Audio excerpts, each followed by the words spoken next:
자, 이제 위험부담을 하다가 마쳤는데요. 아, 이거 황소살이 어디 갔죠, 이거? 아, 황소 없어졌네요. 아, 황소 없어졌으니까 다시 한번 그립시다.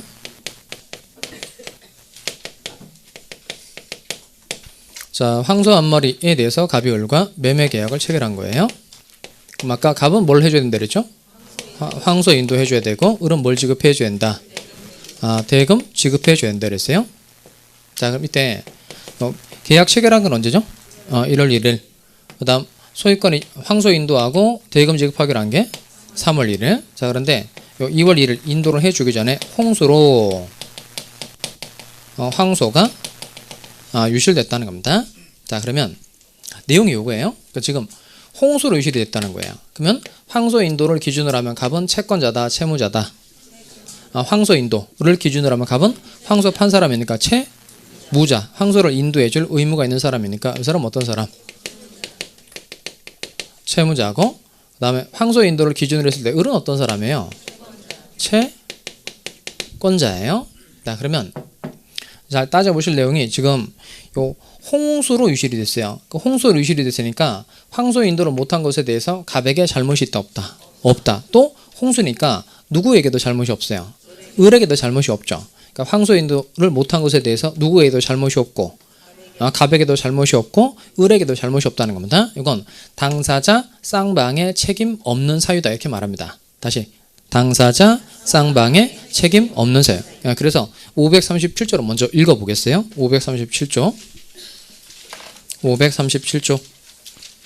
자, 위로 올라가시면 채무자 위험부담주의 찾았어요?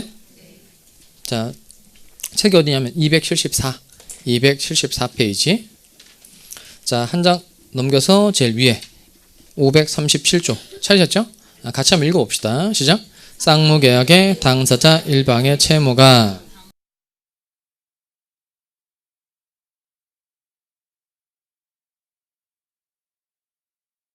자, 거기 밑줄 합시다. 당사자 쌍방의 책임 없는 사유. 당사자 쌍방의 책임 없는 사유.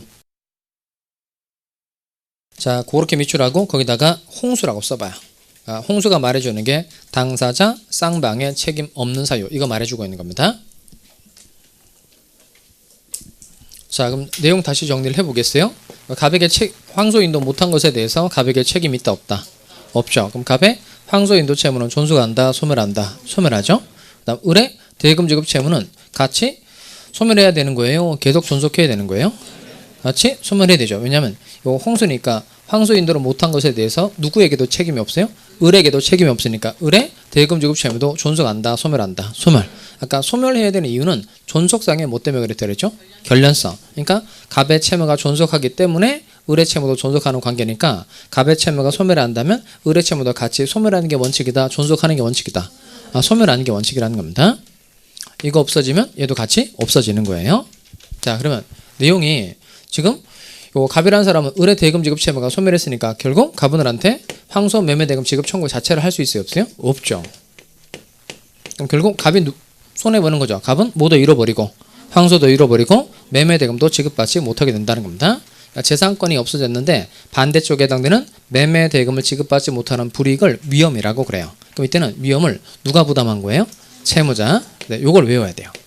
채무자가 위험 부담하는 경우는 몇 가지다? 한 가지라는 겁니다. 다시 537조. 다시 채무자 위험 부담주의라고 돼 있죠. 그러면 채무자가 위험 부담하는 경우는 몇 가지라고요? 한 가지. 그 한 가지가 뭐예요? 그걸 외워요. 당사자 쌍방의 책임 없는 사유. 조문에다가 체크하시라는 거예요. 자, 그거 537조 보면 아까 당사자 쌍방의 책임 없는 사유 했죠. 그게 홍수인데 홍수가 말해주는 게 뭐라고요? 당사자 쌍방의 책임 없는 사유. 이때는 누가 위험 부담한다? 채무자. 그렇게 연결해서 외워둡니다. 다시 당사자 쌍방의 책임 없는 사유인 경우에는 누가 위험 부담한다? 채무자. 그 다음에 채무자가 위험 부담한다. 이런 말을 들으면 머릿속에 뭐가 생각이 나야 되냐면 채무자가 위험을 부담한다. 이 말은 갑의 채무가 있었고 을의 채무가 있었어요. 이때 채무자가 위험 부담한다. 이 말은 갑의 채무가 소멸할 때 을의 채무도 같이 뭐한다? 소멸한다. 결론은 뭐예요?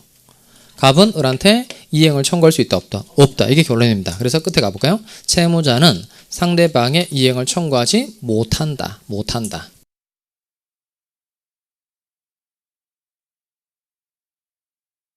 자, 그 다음에 이제 밑으로 내려가 볼까요? 밑으로 가시면 양거로 3번 채권자 위험부담주의 찾았어요? 채권자 위험부담주의 538조인데요. 제가 읽도록 하겠습니다.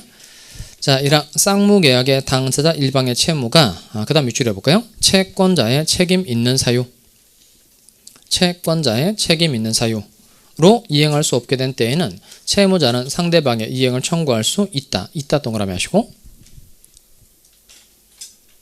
자, 그 다음 두 번째 문장 채권자의 수령지체 중에 찾았어요? 두 번째 문장은 여러분 읽어보겠습니다. 시작. 채권자의 자, 수령지체 중, 거기서부터 밑줄 할까요? 수령지체 중에 당사자 쌍방의 책임 없는 사유. 수령지체 중에 당사자 쌍방의 책임 없는 사유. 자, 요 두 가지의 경우에, 이거 이제 2번이라고 쓰시고, 이때도 이제 누가 위험부담하는 거예요? 채권자 위험부담하는데, 끝에 가보니까 이행할 수 없게 된 때도 같다, 이렇게 되죠. 같다. 같다를 동그라미 하시고, 그 같다가 문장 안에서 의미하는 부분에 밑줄 한번 해봐요. 그러니까 같다는 건 뭘 말하는 거죠? 그 채무자는부터 밑줄합니다. 채무자는 상대방의 이행을 청구할 수 있다. 그게 같다의 뜻이에요. 그럼 같다 대신에 그놈을 집어넣어서 같이 한번 읽어보겠어요. 시작. 채권자의 수령지체 중에 당사자 쌍방의 책임 없는 사유로 이행할 수 없게 된 때에도 채무자는 상대방의 이행을 청구할 수 있다. 자, 좀 복잡해 보이게 되어 있는데 내용 뭐 아무것도 없어요. 봐봐요. 자, 이번에는 7번 다시 올까요? 자, 이번엔 요 홍소로 유실이 된 게 아니고 을의 잘못으로 을의 잘못으로 인해서 황소가 유실이 된 겁니다. 누구의 잘못으로? 을의 잘못으로 황소가 유실이 됐어요. 그러면 황소 인도를 못한 것에 대해서 갑한테는 잘못이 있어요? 없어요? 없죠. 누구 잘못이니까? 을의 잘못. 그러니까 을에게 책임 있는 사유로 인해서 갑이 이행을 못하게 된 거니까 황소 인도를 못한 것에 대해서 갑한테는 잘못이 없죠. 그럼 갑의 황소 인도 채무는 존속한다, 소멸한다. 소멸. 그 다음 을의 대금 지급 채무는 존속해야 될까요? 소멸해야 될까요? 왜 존속해야 되죠? 그러니까 지금 누구의 잘못으로? 을의 잘못으로 인해서 갑이 황소 인도를 못하게 된 거니까 을의 대금 지급 채무는 존속해야 돼요? 소멸해야 돼요? 존속해야 되죠. 그럼 존속한다 그 말은 결국 갑은 을한테 대금 지급 청구할 수 있다 없다? 있다는 겁니다. 그럼 을의 잘못이 뭘 말해주는 걸까요? 을의 잘못. 이게 바로 요 을의 잘못이라는 게 요 사람이 황소 인도를 기준으로 할 때 채권자였죠. 그 을의 잘못은 채권자의 책임 있는 사유를 말하는 겁니다. 누구의 을의 잘못이 뭘 말해준다? 채권자의 책임 있는 사유 말한다는 겁니다. 그 다음에 두 번째가 수령지체죠. 수령지체. 이 사람이 그 3월 1일에 황소를 이제 자기 트럭에다 싣고 을의 이제 집에 갔어요. 근데 을의 집에 갔는데 을이 부재 중이었어요. 그러니까 을이 부재 중이었다는 겁니다. 그러니까 을이 부재 중이었고 마땅히 황소를 뭐 보관할 데가 없으니까 이제 돌아오던 길에 병이 갑 몰래 갑의 황소를 쎄배 갔어요. 내용 아시겠죠? 황소 싣고 을의 집에 갔는데 을이 어떤 상태? 부재중. 그래서 황소 보관할 데가 없어가지고 냅두고 올 데가 없어가지고 다시 돌아오던 길에 병이라는 사람이 갑 몰래 갑의 황소를 모여갔다. 쎄배 가져갔다. 훔쳐 가져갔다는 겁니다. 그러면 그 황소 인도가 불가능해진 거 맞죠? 근데 문제는 뭐냐면 이게 그 사실관계 이렇게 나오면 그 사실관계에 대해서 그 불만을 품거나 그러시면 안 돼요. 갖다 주러 갔는데 오늘 이 사람 왜 그 자리에 왜 없는 거야? 병이 이 새끼 또 왜 또 훔쳐가지고 또 지랄이야? 이렇게 생각하시면 안 된다는 거예요. 문제 풀다 보면 별별 생각이 다 든단 말이에요. 그러니까 나오면 논점을 발견하는데 집중하시기 바라요. 그러니까 을이 부재 중이었다. 이건 뭘 말해주는 거죠? 갖다 주러 갔는데 안 받고 있다는 거죠. 그러니까 목적으로 인도해 주러 갔으니까 이걸 수령해 줘야 되는데 부재 중을 했으니까 수령을 뭐하고 있다? 수령을 지체하고 있다는 거예요. 다음 병이 갑 몰래 갑의 황소를 훔쳐가지고 간 거예요. 그럼 병이 이건 뭘 말하는 걸까요? 당사자 그 뒤에 2번 뒤에 당사자 쌍방의 책임 없는 사유 말하는 겁니다. 당사자 쌍방의 책임 없는 사유 말하는 거예요. 그러니까 이건 이제 무슨 지체 중에 수령지체 중에 당사자 쌍방의 책임 없는 사유를 말하는 겁니다. 그럼 또 7번을 봐봐요. 그러니까 전체적으로 봤을 때 이 두 번째 사례의 경우에도 황소 인도를 못한 것에 대해서 갑에게는 잘못이 있어요, 없어요? 갑 잘못 있다 없다? 갑 잘못 있다 없다? 없죠. 그럼 갑에게는 아무런 잘못이 없고, 그 다음 요 갑의 황소 인도 채무는 그래서 존속해야 돼요, 소멸해야 돼요? 소멸해, 소멸. 그 다음에 요 을의 대금 지급 채무는 존속해야 될까요, 소멸해야 될까요? 포인트는 요거예요. 그러니까 이게 그 병이 훔쳐가지고 갔다, 이게 포인트가 아니고 앞에가 중요합니다. 을이 수령을 뭐하고 있다가 지체하고 있던 중에 이런 일이 생긴 거예요. 그러니까 만약에 을이 갑의 황소를 인도해 주었을 때 제대로 수령을 했었더라면 이런 일이 생기지 않았을 거 아니겠어요? 그러니까 을이 수령을 지체하고 있다가 이런 일이 생긴 거니까 을의 요 대금 지급 채무는 존속한다, 소멸한다. 존속. 결국 갑은 을한테 대금 지급 청구할 수 있다 없다? 있죠. 그러니까 요 1번하고 2번의 경우에는 누가 위험 부담하는 거예요? 그러니까 을은 황소 인도를 못 받는데도 불구하고 1,000만 원 매매 대금을 줘야 되는 불이익을 을이 부담하게 된다는 겁니다. 그러니까 요 홍수 사례의 경우에는 누가 위험 부담하는 거예요? 채무자 갑이 위험 부담하는 거고, 요 두 가지의 경우에는 누가 위험 부담한다? 채권자 을이 위험 부담한다는 겁니다. 다음 실판 보시고. 자, 아까 위험 부담이 문제가 되기 위한 전제 조건 세 가지가 있다 그랬죠. 뭐 있죠? 또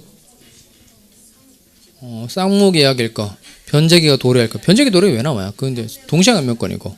지금 우리가 한 건 위험부담. 정신 차리시고 다시. 그러니까 위험부담이 문제가 되기 위한 전제조건 세 가지가 무슨 계약에 있어서? 빨리 뭐서 외웁시다 이거. 쌍무계약에 있어서 채무자의 책임 없는 사유로 후발적 불능이 되었을 때 생기는 문제가 바로 뭐다? 위험부담. 자, 그럼 위험은 누가 부담하는 게 원칙이에요? 채무자가 위험 부담하는 게 원칙인데, 채무자가 위험 부담하는 경우는 한 가지다, 두 가지다? 한 가지. 그걸 확실하게 외워야 돼요. 다시. 채무자가 위험 부담하는 경우는 한 가지인데, 한 가지가 뭐라고요? 당사자 쌍방의 책임 없는 사유일 때. 그 다음 채권자 을이 위험 부담하는 경우가 두 가지예요. 채권자 을이 위험 부담하는 두 가지가 뭐다? 첫 번째, 채권자의 책임 있는 사유. 채권자의 책임 있는 사유. 두 번째, 수령지체 중 당사자 쌍방의 책임 없는 사유. 무슨 지체 중? 수령지체 중 당사자 쌍방의 책임 없는 사유일 때. 자, 뭐 다 정리를 했네요. 자, 그럼 아까 동시화면권하고 위험부담은 무슨 계약할 때 나오는 문제라고 그랬어요? 쌍무계약. 이거 외울 수 있겠어요? 둘 다? 동시화면권 뜻 뭐죠? 동시화면권 뜻 다시 한번 훑어보세요. 동시화면권의 의의하고 요건, 동시화면권의 의의하고 요건. 그다음 위험부담의 경우에도 전제조건하고 채무자 위험부담하는 경우의 수, 채권자가 위험부담하는 경우의 수, 그걸 외워야 돼요. 그러니까 설명 들으면 그럴 것 같잖아요. 근데 이 지식이 오래 가지 않아요. 진짜 오래 가지 않아서 금방 머릿속에 까먹는단 말이에요. 그러니까 지금 빨리 외워보세요.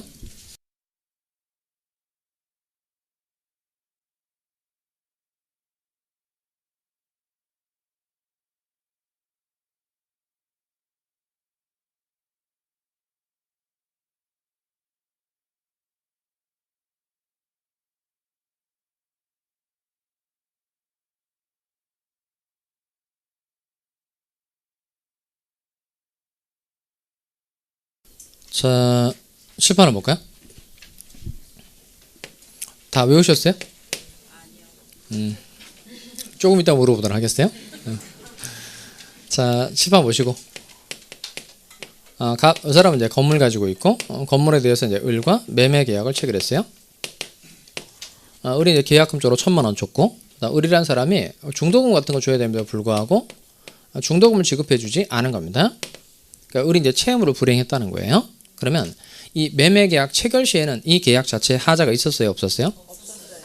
그러니까 매매계약 체결하고 그다음 계약금 주고 그다음 중도금 줘야 되는 날짜가 왔음에도 불구하고 중도금 안 줬다는 거잖아요. 그러니까 매매계약을 체결할 때에는 이 계약 자체에 하자가 있었다, 없었다? 없었어요. 이 계약은 완전 유효한 계약이었어요.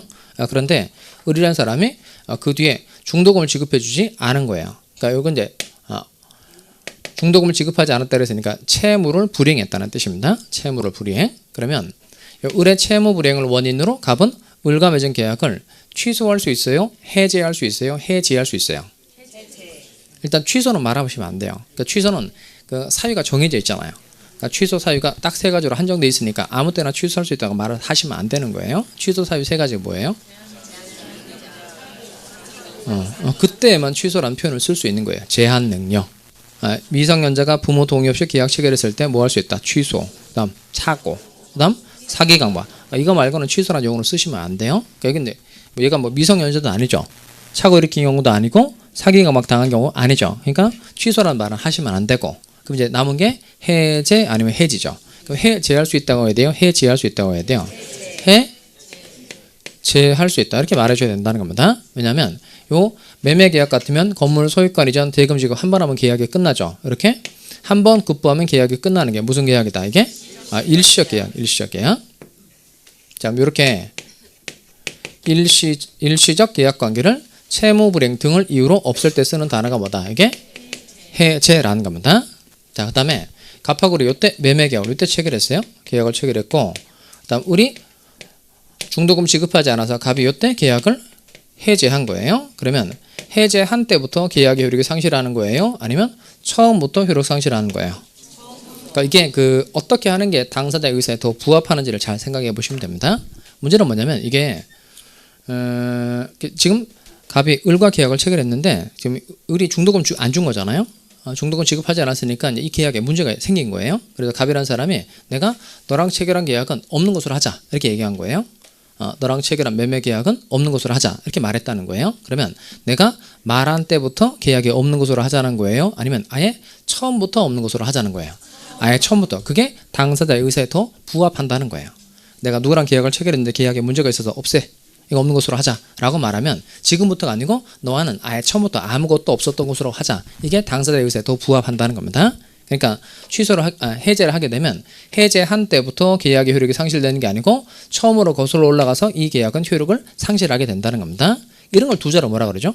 뒤늦게 해제를 하기로 했지만 그 효과가 처음으로 거슬러 올라가는 게 두 자로 뭐야? 그게 소급이란 소급. 그러니까 해제하면 계약이 소급적으로 무효가 되는 겁니다. 다시 해제하면 계약의 효력이 어떻게 된다고요? 소급적으로 무효가 된다. 그러니까 해제는 소급효다, 장래효다. 소급효. 자, 그다음에 요 계약이 이제 갑의 해제에 의해서 효력을 상실하게 된 겁니다. 그러면 갑이라는 사람은 을로부터 받은 게 있다면 이거 돌려줘야 된다, 돌려줄 필요 없다. 돌려줘야 돼요. 왜냐하면 처음부터 이 계약은 없었던 것으로 된 거니까 이 계약에 기초해서 갑이 을로부터 받은 거 있으면 돌려줘야 된다, 돌려줄 필요 없다. 돌려줘야 되고 을도 마찬가지예요. 을도 이 매매 계약에 기초해서 뭐 소유권 등기 같은 거 받았다면 이거 다시 돌려줘야 된다, 돌려줄 필요 없다. 돌려줘야 돼요. 그 돌려주는 반환 이름을 잘 기억하셔야 됩니다. 요게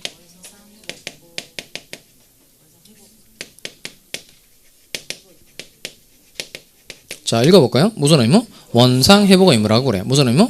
원상회복 의무. 무슨 의무? 원상회복 의무.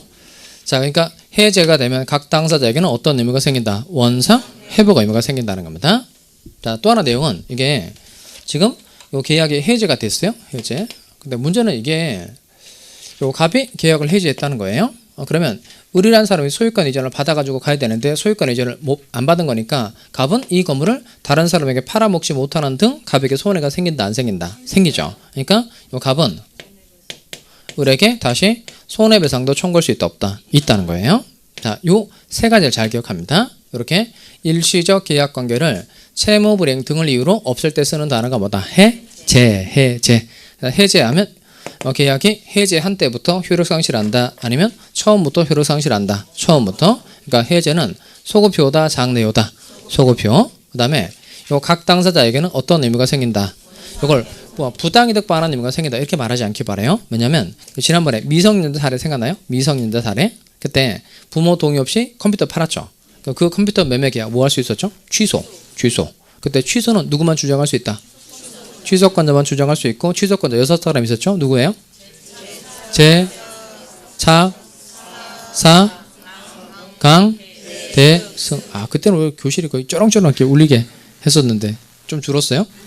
전에 배웠던 거 안 까먹는 것도 실력이란 말이에요. 그러니까 늘 복습. 새로운 거 자꾸 예습하려고 쓰지 마세요. 예습 필요 없어요. 예습해가지고 오는 거 바라지도 않고 원하지도 않아요. 그래도 개정 전 내용이어가지고 그대로 해다가 또 틀리고 또 한두 개 모자라고 떨어지고 이렇게 하지 마시고 그냥 무조건 복습. 예습 필요 없고 책 읽어가지고 오는 것도 예습이고 강의 뭐 들어가지고 오는 것도 예습인데 다 필요 없어요. 그냥 오히려 집중력만 떨어지고 잘못될 확률이 더 많으니까 그냥 복습 위주로 공부를 하시기 바라요. 근데 그때 요 취소권자가 제착, 사강, 대승이었죠. 제한 능력자, 차고, 사기, 강바, 대린, 승계. 이 사람만 할 수 있고 상대방은 누구였어요? 직접 상대방. 그거 안 까먹는 게 중요한 거죠. 그때 그 취소하면 법률행위 효력이 어떻게 된다 그러죠? 취소하면 소급적으로 무효가 된다 그러죠. 소급적으로 무효가 되고 그때 받은 거 돌려줘야 되는데 그때는 반환 의무 이름 뭐였어요? 그거. 무슨 반환? 부당이득 반환 의무. 무슨 의무? 부당이득 반환 의무. 자, 근데 해제의 경우에는 부당이득 반환 의무가 생긴다 그러면 틀려요. 반드시 무슨 의무라고 한다? 원상예복 의무라고 그래요. 원상예복은 원래의 상태로 그대로 되돌려주는 의무입니다. 원래의 상태로 그대로 되돌려주는 거. 그 다음 해제하고 난 다음에 손해 있으면 손해배상 청구할 수 있다 없다? 있다. 그러면 해제는 손해배상 청구에 영향을 미친다 그래야 돼요? 영향을 미치지 않는다 그래야 돼요? 미쳐요? 미치지 않아요? 다시 해제하고 갑은 자신에게 손해가 있으면 손해배상도 다시 을한테 청구할 수 있다 없다? 있다. 그러면 계약을 해제하는 게 손해배상 청구에 영향을 미친다 그래야 돼요? 미치지 않는다 그래야 돼요? 미친다, 미치지 않는다? 미치지 않는다. 그렇게 해야 되죠. 계약의 해제는 손해배상 청구에 영향을 미치지 않는다. 그래야 둘이 따로따로란 뜻이에요. 해제해서 원상회복은 원상회복대로 받고 또 손해 있으면 손해배상을 청구할 수 있다는 뜻이 되려면 계약의 해제가 손해배상 청구에 영향을 미친다, 미치지 않는다, 미치지 않는다라고 돼야 된다는 겁니다. 갑자기 또 국어를 이렇게 해봤더니 또 머리가 아프시죠?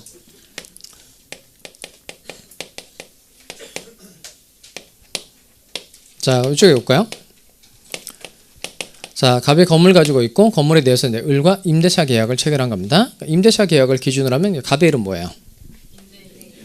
임대인, 을은 임차인. 자, 근데 우리 임차인은 뭘 지급해 줘야 돼요? 을은 차임 줘야 되죠. 차임. 근데 임차인이 2기의 차임액에 달하도록 차임을 연체했다는 겁니다. 그러면 매월 뭐 100만 원씩 내기로 했는데 2달 동안 월세 안 냈다는 거예요. 그러면 요 차임을 지급하지 않았으니까 갑은 을과 체결한 요 임대차 계약을 취소할 수 있다, 해지할 수 있다, 해지할 수 있다. 이때는 일단 취소는 해당 사항 없죠. 계약 체결, 임대차 계약 체결 당시에 뭐 하자 같은 게 없으니까 취소는 해당 사항이 없고 해지할 수 있다, 해지할 수 있다, 해지할 수 있다 이렇게 말해줘야 된다는 겁니다. 왜냐하면 임대차 계약 체결하고 기간을 2년으로 정했다고 쳐봐요. 그러면 갑은 2년 동안 사용 수익하게 해줘야 되고 요 을은 2년 동안 차임 지급해줘야 되니까 이건 임대차 계약은 급부가 일정 기간 동안 계속돼야 되니까 이건 무슨 계약이 되는 거죠? 계속적 계약. 이렇게 계속적 계약을 채무 불이행 등을 이유로 없을 때 쓰는 단어가 뭐다? 이게 해지예요. 해지. 자, 그럼 갑하고 을이 이때 임대차 계약을 체결한 겁니다. 자, 그 다음에 임대차 계약을 때 체결했으니까 내용은 우리 한 1년 경과한 시점이라 하실까요? 한 1년 경과한 시점에 보니까 안 낸 차임을 다 합해보니까 2달치가 되는 거예요. 그러면 갑은 을과 외전 임대차 계약을 뭐 할 수 있다? 해지할 수 있죠. 밑에 해지한 때부터 계약의 효력이 상실할까요? 아니면 처음부터 효력 상실할까요? 이게 문제가 되는 건 뭐냐면 아까 원래 너랑 체결한 계약은 없는 것으로 하자. 그럼 이게 처음부터 없는 것으로 하자는 게 맞잖아요. 근데 임대차 계약 같은 건 지금 2년 중에서 1년을 이미 살아버렸죠. 그러니까 1년을 이미 살아버렸으니까 기왕에 살았던 1년을 없앨 수 있다 없다? 없는 거예요. 그러니까 해지의 경우에는 언제부터? 해지한 때부터 앞으로 계약의 효력이 상실하게 된다는 겁니다. 그러면 뒤로 가는 건 뭐예요? 소급이고 앞으로 장래 향해서 계약의 효력이 없어지는 건 얘는 소급효다, 장래효다. 장래효라는 겁니다. 그러니까 해지하면 장래에 대해서만 계약의 효력이 없어지는 거예요. 그러니까 해지는 소급효다, 장래효다. 장래효라는 겁니다. 그다음 계약이 이제 해지가 됐으니까 갑은 을한테 뭐 보증금 받은 게 있다고 칩시다. 그러면 요 안 낸 차임을 보증금에서 까고 나머지 돈을 돌려줘야 되죠. 이런 건 무슨 의미라고 할까요?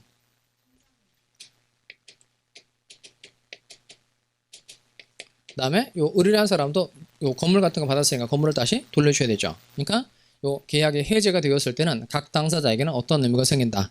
원상 회복 의무가 생긴다. 이거 말하는 거고, 그다음에 해지의 경우에는 무슨 의무가 생긴다? 청산 의무가 생긴다는 겁니다. 그다음 갑이 계약을 해지하고 난 다음에 갑에게 또 손해가 있다. 그러면 다시 또 손해배상 청구할 수 있어요? 없어요? 할 수 있다 없다? 있다는 겁니다. 자, 그럼 정리를 하면 이거예요. 자, 해지는 소급효다, 장래효다. 장래효. 해지하면 각 당사자에게는 어떤 의미가 생긴다? 청사하는 의미가 생기고, 그 다음 해지의 경우에 또 따로 손해배상을 청구할 수 있다, 없다? 있다. 여기도 마찬가지로 계약의 해지는 손해배상 청구에 영향을 미친다, 미치지 않는다? 미치지 않는다. 그렇게 돼야 된다는 겁니다. 자, 그래서 좀 간단하게 좀 필기를 좀 해보도록 하겠어요. 그럼 책으로 276페이지 오세요. 276. 의 정도만 쓰고 넘어가도록 하겠어요. 276페이지에 가서 찾았어요? 자, 점 1번에 보면 계약의 해제라고 되어 있는데 찾았어요? 거기다 씁시다. 계약의 해제 땡땡. 계약의 해제 땡땡. 자, 완전 유효한 계약을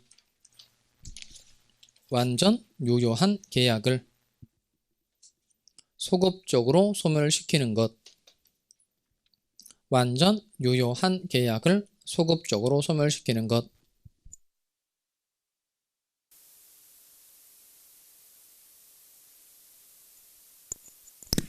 자, 다시 완전 유효한 계약을 소급적으로 소멸시키는 것. 자, 그 다음에 2장 넘어올까요? 자, 2장 넘어오시면 점 2번 계약의 해지라고 되어 있죠? 계약의 해지 찾았어요? 자, 그럼 계약의 해지 280페이지 제일 위에입니다. 계약의 해지 땡땡 쓸까요? 완전 유효한 계약을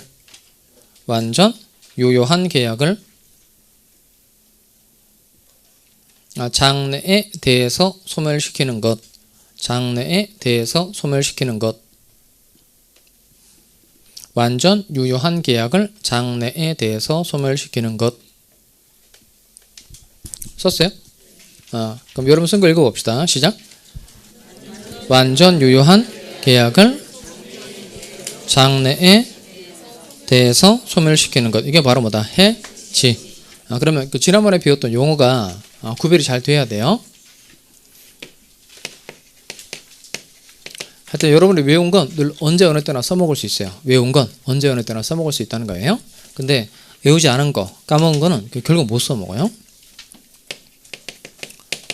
오히려 여러분을 더 괴롭게 할 뿐이죠. 무효는 뜻이 뭐예요? 3개 말해보세요. 무효. 그러면 늘 3가지를 말해야 된다 그러죠? 마음속으로 해봐요. 무효. 또 그렇게 3개 다 말했어요? 그러니까 첫 번째, 언제부터? 처음부터 아무런 효력이 없는 곳이고, 두 번째, 누구든지 주장할 수 있으며 주장 기간에 제한이 없는 거였고, 그다음 무효 사이에 뭐 있었죠? 한번 써볼까요? 다시? 지난번에 한번 쓴 거 생각나죠? 한번 다시 한번 써보세요.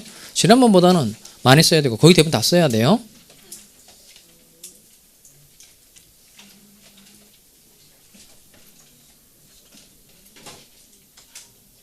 앞자만 두둑하게 빨리빨리 한번 써봐요.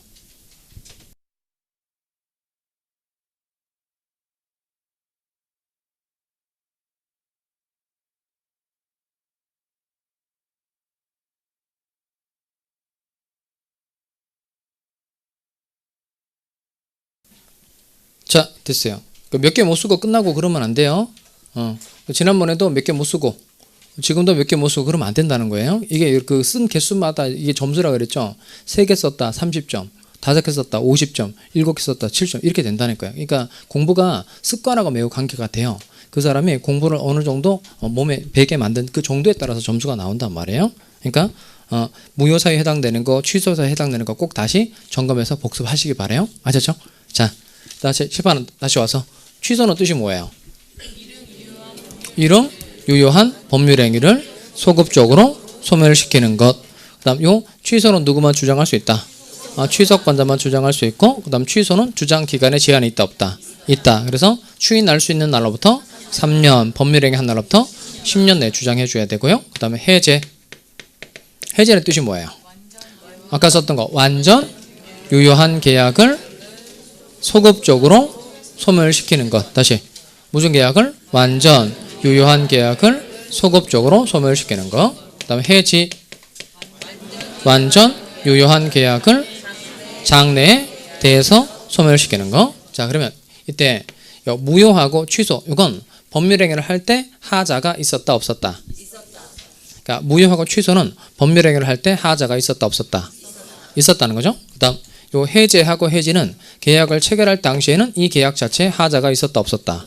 이건 없었어요. 그다음에 요 무효하고 취소는 법률행위 할 때 하자가 있는 거 맞죠? 그 하자가 있기 때문에 이제 무효 효력 발생시켜 주지 않는 거잖아요. 그런데 요 무효 쪽이 하자가 더 큰 거예요? 취소 쪽의 하자가 더 큰 거예요? 어떤 게 하자의 정도가 훨씬 크다. 무효 쪽의 하자 정도가 훨씬 큰 거예요. 대표적으로 그 술에 떡이 된 거 뭐라 그랬죠? 명정, 의인사 무능력. 그러니까 술에 완전히 만취된 상태에서 계약 체결했어요. 이거 하고 차고 갑이 착각을 일으켜서 계약을 체결한 겁니다. 그럼 두 가지 중에는 어떤 게 하자가 훨씬 더 큰 거예요?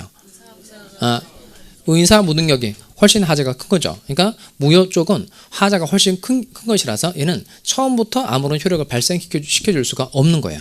하자가 워낙 크고 중대하고 명백해서 무효는 아예 언제부터 처음부터 아무런 효력을 발생시켜줄 수가 없는 거고, 그다음 취소는 일단 착각을 일으켰으니까 계약 자체에 하자가 있는 건 맞는데 일단 무효에 비해서는 하자가 비교적 경미하다는 겁니다. 그래서 일단 효력을 발생시켜준다 안 시켜준다? 시켜준다는 거예요. 그러니까 일단 효력을 발생해주고 개인의 선택에 맡기는 거예요. 이 사람이 법률행위 효력을 없애고 싶다 그러면 취소해서 효력을 없애면 되는 거고, 이 사람은 취소권을 행사하지 않거나 취소 기간이 지나버리면 그냥 확정적으로 유효하게 된다는 겁니다. 구별돼요? 그러니까 무효하고 취소 둘 다 법률행위에 하자가 있었다 없었다? 있었다. 그런데 무효는 하자가 비교적 크고 명백하다는 겁니다. 하자가 중대하고 명백한 거고, 요 취소는 비교적 하자가 뭐하다? 경미하다는 겁니다. 그래서 무효는 그래서 뜻이 뭐죠? 처음부터 아무런 효력이 없는 거고, 취소는 일응 유효한 법률행위를 소급적으로 소멸시키는 거. 그다음 해제하고 해지는 이건 계약 자체는 완전 하자가 있었다 없었다? 전혀 없었죠. 그래서 계약은 다 완전 유효 이렇게 부르는 거예요. 근데 요 해제는 무슨 계약 관계를 없애는 거예요? 일시적 계약 관계를 없애는 거고, 해지는 계속적 계약 관계를 없애는 겁니다. 자, 그래서 밑에 별표 할까요? 별표. 동그라미 3번 해제와 해지의 비교 찾았어요? 자, 280페이지에 오시면 자, 그 표 정리해서 암기해 두시기 바랍니다. 그 공통점보다도요, 그 차이점에 해당되는 적용 범위, 효력, 의무 이거 정리하시면 돼요. 자, 먼저 해제 볼까요? 자, 적용 범위 무슨 계약 관계에서 인정된다? 일시적 계약 관계에서 인정되는 게 해제. 효력 가볼까요? 해제하면 계약의 효력이 어떻게 되죠? 소급적으로 소멸. 소급 동그라미 하시고, 해제하면 처음으로 거슬러 올라가서 계약의 효력이 없어지게 된다는 겁니다. 의무의 이름인데요. 해제는 무슨 의무라 그러죠? 원상 회복 의무를 부담한다. 그 다음에 해지 가볼까요? 해지. 자, 해지는 오른쪽에 적용 범위 무슨 계약 관계에서 인정된다? 계속적 계약 관계에서 인정이 되고요. 그 다음에 효력 쪽에 갑시다. 효력. 해지는 계약의 효력이 어떻게 된다? 장래 포인트. 장래에 향해서만, 장래에 대해서만 효력을 상실하게 되고, 그 다음 끝에 무슨 의무를 부담한다? 청산 의무를 부담한다는 겁니다. 그럼 용어 사용을 제대로 할 수 있는지 여쭤보겠어요? 칠판 보세요. 들어보시고. 그럼 이때 갑이 건물 소유권 이전해주고, 그 다음 을은 토지를 넘겨주기로 정한 거예요. 이렇게 물건 맞바꾸기로 약속하는 계약이 무슨 계약이죠? 교환 계약. 그런데 갑은 토지 소유권 이전 게 필요한서를 을에게 줬는데, 갑이 건물 소유권 이전 게 필요한서를 을에게 줬는데 을이 토지 소유권 이전해주지 않은 거예요. 그러면 갑은 을과 체결한 교환 계약을 해지할 수 있다. 해제라고 표현해야 되죠. 왜 그럴까요? 무슨 계약이니까? 일시적 계약이니까. 그 다음에 갑하고 을이 고용계약을 3년 동안 하기로 했어요. 근데 을이 중간에 일을 성실하게 하지 않는 거예요. 그러면 갑은 고용계약을 해지할 수 있다. 해지할 수 있다는 겁니다. 그러니까 일시적 계약관계를 없앨 때 쓰는 단어가 뭐고? 해제. 계속적 계약관계를 없앨 때 쓰는 단어가 뭐다? 해지라는 겁니다. 자, 오늘은 여기까지 진행을 하고 마치도록 하겠습니다. 수고하셨습니다.